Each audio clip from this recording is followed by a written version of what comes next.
जहाँ तक बात है एमआईएम की और हुमायूं कबीर की, तो ये तो भाजपा की बी टीम है। आप तो यहाँ पे एमआईएम बी टीम है, ये बात यहाँ पे बिल्कुल इस्टेब्लिश हो जाता है, इस बात पे पूरा आप यकीन करते हैं? आप देखिए, जहाँ भी भाजपा कमज़ोर नज़र आती है, वहाँ पर एमआईएम अपना कैंडिडेट उतारने की कोशिश करती है।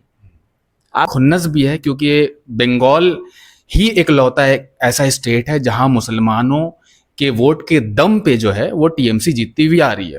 अब ऐसा नहीं है कि मुसलमान के ही वोट से जीतती हुई आ रही है, लेकिन अगर मुसलमानों का वोट हटा दिया जाए तो टीएमसी नहीं जीत सकती, एक बहुत बड़ी हकीकत है। जमशेदपुर अपडेट्स में आज हम लोग मौजूद हैं बंगाल में हुए चुनाव के रिजल्ट को लेकर डिस्कस करने के लिए। बहुत शुक्रिया। सबसे पहले मैं कहना चाहूँगा कि अभी कुछ दिन पहले मैं कोलकाता गया था, तो वहाँ मैंने देखा कि हावड़ा सीट जो है सेंट्रल, वहाँ के जो प्रत्याशी हैं अरूप राय जी, उनके लिए मैंने देखा मुसलमानों का एक अटूट प्रेम उनके प्रति है। मुसलमान उनके लिए, उनके प्रति एक अलग ही रुझान है और वो भी मुसलमानों के लिए अलग तरह से काम करते हैं। तो इस तरह के ना जाने कई सीट्स है, कमरहट्टी सीट्स भी आप ले लीजिए, मदन मित्रा जी, वो भी मुसलमानों के लिए और मुसलमान उनके लिए, बहुत बेसिक सा ये मुद्दा है। दूसरी बात ये है कि 294 सीट्स पूरे बंगाल में हैं, जिसमें मेरा अनुमान है कि तमाम एग्जिट पोल इस बार फिर से धाराशायी होने वाले हैं 2015 बिहार की तरह। और 2024 में जो हमारा लोकसभा के इलेक्शन के एग्जिट पोल आए थे वो भी धाराशायी हुए थे। तो मैं ये कहना चाहूँगा कि इस बार ममता बनर्जी की कुछ सीटें घटेंगी ज़रूर, लेकिन ममता बनर्जी एक बार फिर बंगाल की सीएम बनती हुई नज़र आ रही हैं। पहले फेज़ का जो इलेक्शन हुआ था 152 सीट्स, उसमें आप देखेंगे कि भाजपा को कई बहुत ज़्यादा सीटें दिखती हुई नज़र आ रही हैं, क्योंकि वो दार्जिलिंग वाला इलाका आप देखिएगा तो वहाँ पहले भी भाजपा ने बढ़त बनाई थी और इस बार थोड़ा और ज़्यादा कैडर उनके मजबूत हुए हैं और उस इलाके में भाजपा ने ज़्यादा काम किया है। तो कोलकाता नॉर्थ की तरफ भाजपा को ज़्यादा सीटें आएंगी, लेकिन जैसे ही आप कोलकाता और उसके अगल बगल के इलाके में आएंगे तो आप देखेंगे कि ममता बनर्जी की सीट, तृणमूल कांग्रेस की सीट काफ़ी ज़्यादा पिछले बार की तरह इस बार फिर वो लीड करने जा रही हैं। मुर्शिदाबाद वाला भी क्लीन स्वीप करने जा रही है ममता बनर्जी। इस तरह के बहुत सारे मुद्दे हैं। ममता बनर्जी ने महिलाओं के लिए 1500 रुपये जो देने का काम किया, लक्ष्मी योजना जो उन्होंने चालू की, वो ऐसा नहीं है कि 1 महीना आया, 2 महीना नहीं आया, फिर 1 महीना आया, इस तरह का नहीं।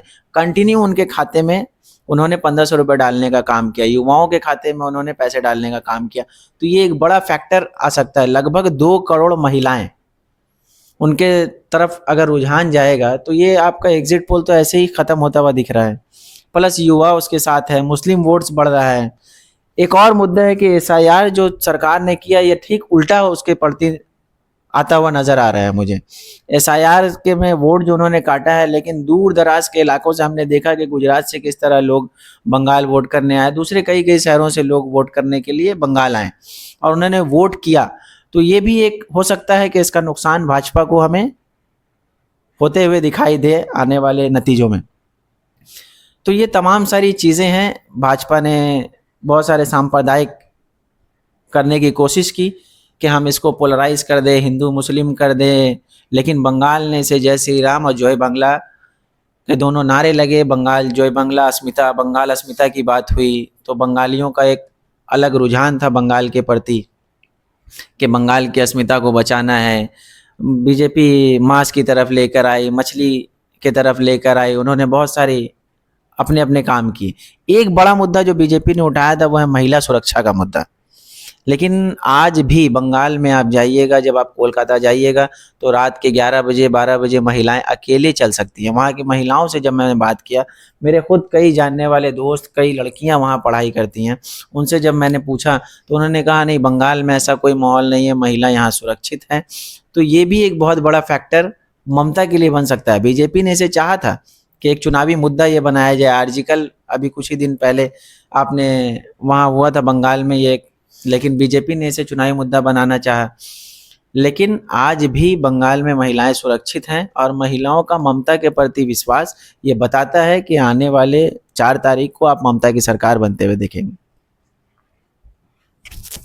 सबसे पहले तो बीजेपी ने पूरे इंडिया में मुसलमानों के वोट को पॉलिटिकली इररेलेवेंट बना दिया। मतलब एक ऐसा मुसलमानों का वोट को का एक ऐसा हाल कर दिया है कि मुसलमानों के वोट का कोई वेट और वजन नहीं रह गया है। मतलब मुसलमान एक तरफ कंसोलिडेटेड हो के वोट देता भी है किसी पार्टी को, तो वो पार्टी जीत नहीं पाती है। तो एक तरीके से मुसलमानों के वोट को बेअसर कर दिया है। यही चीज़ बीजेपी ने बंगाल में भी करने की कोशिश की, लेकिन बीजेपी ने इसको कुछ नए तरीके से करने का कोशिश किया, जो कि अभी एक तरीके से इंडिया की हिस्ट्री में जो है सबसे बड़ा एक्सपेरिमेंट माना जाएगा। SIR की बात कर रहा हूँ मैं।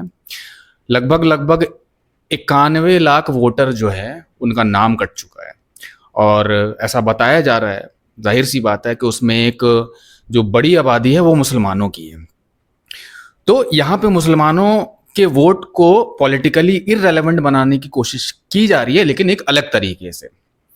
और बीजेपी को कहीं ना कहीं इस चीज़ की खुन्नस भी है, क्योंकि बंगाल ही एक लौता है ऐसा स्टेट है जहां मुसलमानों के वोट के दम पे जो है वो TMC जीतती हुई आ रही है। अब ऐसा नहीं है कि मुसलमान के ही वोट से जीतती हुई आ रही है, लेकिन अगर मुसलमानों का वोट हटा दिया जाए तो TMC नहीं जीत सकती। एक बहुत बड़ी हकीकत है, ठीक है। दूसरी बात यह है कि अभी जैसे कि मंजर भाई ने बोला कि ये जो SIR में जो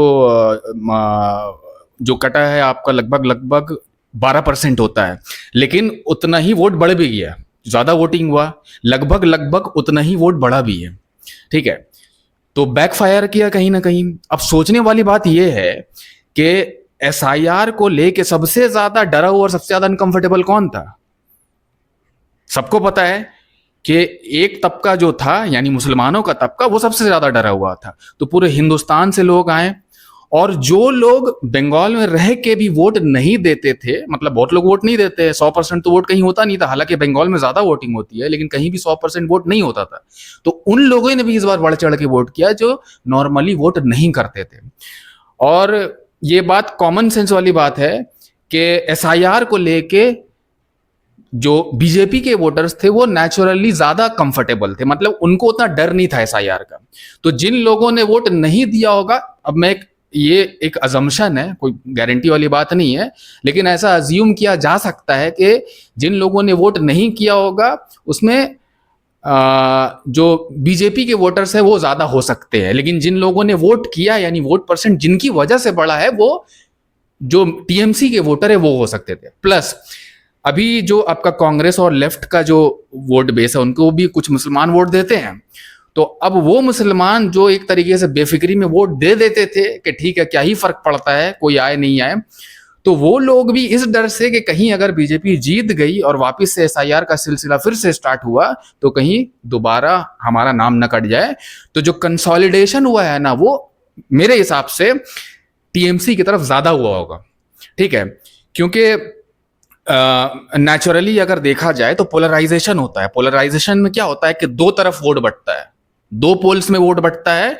एक यहाँ पे अगर इस केस में देखा जाए तो TMC और बीजेपी दो पार्टी में बटेगा, लेकिन यहाँ पे पोलराइजेशन तो ऑलरेडी होता था, बीजेपी को वोट पड़ता था, लेकिन यहाँ पे क्या हुआ कि TMC की तरफ कंसोलिडेशन हुआ उन वोटों का, खासतौर पे मुस्लिम वोट का, जो इधर उधर जाके वोट कर देते थे। कोई ISF करके कोई पार्टी है या फिर लेफ्ट है या कांग्रेस है, तो वो लोग जो है खिसक के वापस से TMC की तरफ गए होंगे, मुझे ऐसा लगता है पर्सनली। दूसरी चीज ये है कि पिछली बार आपका लोकसभा चुनाव में TMC को 29 सीट आया था, बीजेपी को 12 सीट आया था, शायद 12 सीट आया था। अब आपने हमेशा देखा होगा, एक पैटर्न रहा है इंडिया में कि विधानसभा चुनाव में भले ही जो सेम वोटर्स रीजनल पार्टी को वोट देते हो, वही वोटर्स लोकसभा चुनाव में बीजेपी को वोट देते थे। लेकिन बंगाल में पिछला लोकसभा चुनाव में एग्जैक्ट अपोजिट हुआ, इसका बिल्कुल उल्टा। मतलब जो ऑल ओवर इंडिया में होता था उस पैटर्न का बिल्कुल उल्टा हुआ। बंगाल में TMC को ही वोट दिया उन लोगों ने, यानी यहाँ पे जहां पैटर्न देखा गया है कि लोकसभा चुनाव में बीजेपी की तरफ जाते थे लोग, जो कि इससे पिछले वाले लोकसभा में गए भी थे, बीजेपी को ज्यादा वोट सीट आया था, लेकिन इस बार TMC को आया। तो ऐसा क्या बदल जाएगा 2 साल में? अगर लोकसभा में वो क्योंकि मोदी के चेहरे पे चुनाव हो रहा है। अगर लोकसभा में मोदी के चेहरे पे वोट नहीं दिया जिन लोगों ने, तो ऐसा क्या बदल गया? प्लस एंटी इनकम्बेंसी का जब बात होता है तो ऐसा क्या पैरामीटर है या क्या ऐसा परफॉर्मेंस है जिससे लोग बहुत ज्यादा खुश हैं? बहुत ज्यादा नाराज नहीं होंगे तो बहुत ज्यादा खुश भी नहीं होंगे, तो कुछ ऐसा बहुत अट्रैक्शन तो नजर नहीं आता। दूसरी बात यह है कि जो वेलफेयर स्कीम है, यानी सोशल सिक्योरिटी स्कीम जितना है, खासतौर पर 1500, कोई भी अपना सिक्योरिटी लूज नहीं करना चाहेगा। खासतौर पे जो औरत होती है या कोई भी, बंगाली कल्चर एक बहुत ही स्टबन कल्चर है, उसको चेंज करना इतना आसान नहीं होता। आपने देखा होगा कि पूरे ऑल ओवर इंडिया में जो चीज़ बंद हो जाता है, बंगाल में कभी बंद नहीं होता जल्दी। बंगाल में जो चवन्नी और अठन्नी है, सबसे लेट में बंद हुआ था। और बंगाल में सस्ती चीज़ें अभी भी मिलती है जो कि आपको बाकी इंडिया में नहीं मिलेगा।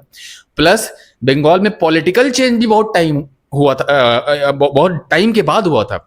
लेफ्ट को हटने में लगभग 35 साल लगा था। तो बंगालीज को ना कन्विंस करना इतना आसान नहीं है, वो इतना आसानी से स्विच नहीं करते। अपना पूरा का पूरा जो एक थॉट प्रोसेस है वो इतना आसानी से स्विच होते नहीं है। तो इस चीज को देखते हुए किसी हिसाब से नहीं लगता है कि जो एग्जिट पोल में आया वो हकीकत कहीं से भी हो सकता है। तो मेरे हिसाब से ऑलमोस्ट रिजल्ट वैसे ही हो सकता है, कुछ सीट आगे पीछे हो सकता है, लेकिन ऑलमोस्ट रिजल्ट वैसे ही आने वाला है। अच्छा मंजर भाई, आपको ये बताइए कि आपको हुमायूं कबीर वाला जो पॉइंट है उसके बारे में क्या सोचना, और एमआईएम वाला? जहाँ तक बात है एमआईएम की और हुमायूं कबीर की, तो ये तो भाजपा की बी टीम है। आपने देखा होगा कि हुमायूं कबीर जब अपनी रैली निकाल रहे थे तो वहीं के लोग उन्हें चोर और ना जाने क्या क्या चीज़ें, दलाल, क्या क्या चीज़ें उन्हें कहकर पुकार रहे थे। और तृणमूल कांग्रेस ने भी उनका एक वीडियो लाया था जिसमें लगभग 1000 करोड़ के डील की बात हो रही थी। तो जब इस तरह की चीज़ें हो तो उन जैसे नेताओं के तो बात करना मेरे ख्याल से ज़रूरत ही नहीं है। तो यहाँ पे एमआईएम बी टीम है, ये बात यहाँ पे बिल्कुल एस्टैब्लिश हो जाता है, इस बात पे पूरा आप यकीन करते हैं?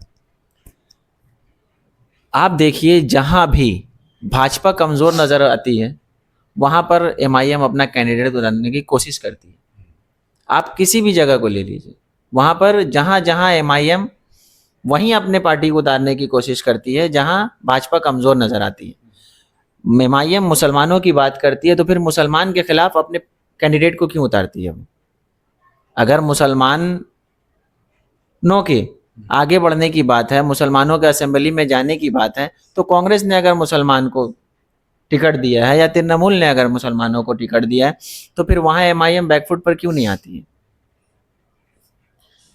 इसमें मेरा थोड़ा अलग टेक है जिसको हम लोग नेक्स्ट वीडियो में डिस्कस करेंगे।